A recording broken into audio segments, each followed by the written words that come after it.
Now we have high Pak. High Pak is here, right?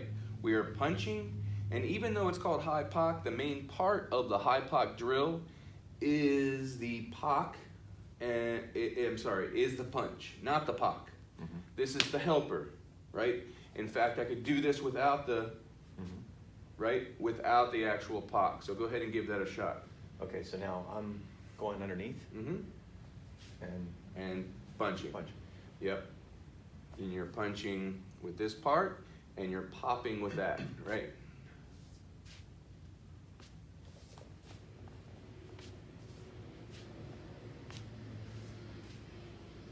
Am I going too high, or is that? You're good. You're good to my chin on this. Now, go ahead and Pak at my wrist at the same time, okay? At the same time. At the same time. Now, in order to get this correct, notice where your, keep this here. Notice where your hand goes when I just use one. Okay? Where did it go? Up. Up. Okay? Notice where your hand goes when I just use this one. Out. Out. So together, if I time it correctly and it goes at the same time, it Up and should out. go diagonal. Gotcha. Okay? Now, if you're not doing that, a lot of people, you know, they start to try to force it that way. It's a byproduct of doing it correctly. Okay. Okay. So it'll look up and out. Mhm. Okay, so.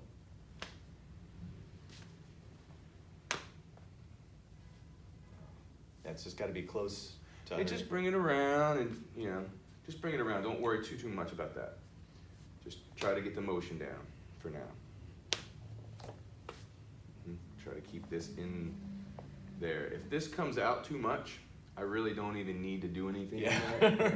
So, right. So you're trying to keep this somewhat close to that central plane for me to get rid of.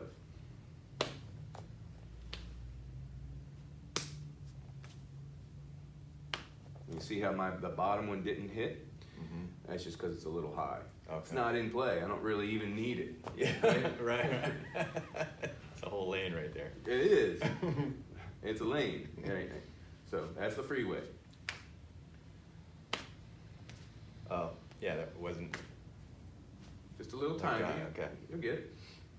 So. Good. See how this is like Yeah. pushing forward? Yeah, You're trying to. I'm leaning. Yeah, don't worry about that. You're going to have plenty of space. You want to make up space, you make it up with your feet, right? You want to make up space, it's going to be boom. Right. Not from Not from reaching, right? Gotcha. So yeah, it's okay to come this short of my chin, right?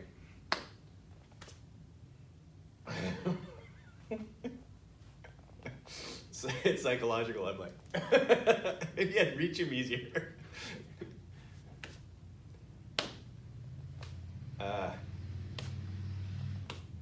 feel like You're reaching. yeah. So it's just Think with your elbow. Keep your shoulder back and down. All right, it'll come. So as you can see, guys, this doesn't come right away. You know, don't get down on yourself. Get too frustrated. Well, get frustrated. Make you work harder at it. But don't think that you're going to get this right away. You're not. This takes a little bit of time to get. But the application for this is pretty amazing. yeah. Let's say you've got me around the throat. Oh man. Okay, now for this to really work well, I've got a hit mark. So I'm not exactly going to do that, but I still am going to go through him to show you how this works. It's simply a, right? Now that would be pop, right? And stepping on right through. Stepping, yeah. This can work for choke. This can work for a tie clinch. This can work for a number of things that someone's trying to get you around here. For the most part, it is a matter of already having contact on someone to do this. But at the same time, if you're throwing something, I can still, you know, go with that too. It's just that usually I would prefer, in that instance, to split you more like that. Yeah. Because then I've got control of your outside, and also I'm hitting you, and then when this one comes, I already have control by pushing on that other outside elbow. Whereas the other one, if I'm here, yeah, I've gotten a hit, but yeah, this isn't completely under control. So I prefer this initially. Now with two hands, would it be the same as treating two, just like one hand? So like if it was two hands? Yeah, if it's two hands, big deal. You wouldn't even worry about that. Yeah, it's big. It's you make sure you have the better structure, right? And then you'd. In fact, it's even better because I got myself tied up. You're tied up. There's nothing. Yeah, no other hands. It's two hands is the same as the clinch. It's the same as the clinch. Now you also notice where I stepped. Yeah. Right. Yeah, right down the center. Right down the center. So you can be hitting them simultaneously in the groin. Yeah.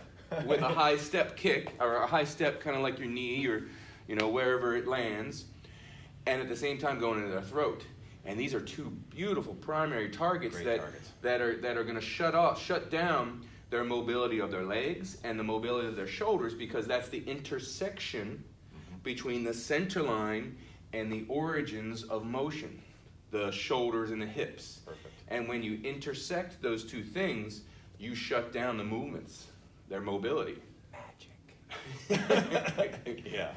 So, sure. Right? So that's why not only these are great soft targets, they're also wonderful intersections of mobility and immobilization too. So they're awesome. Get more free how-to videos at learnwingchun.com.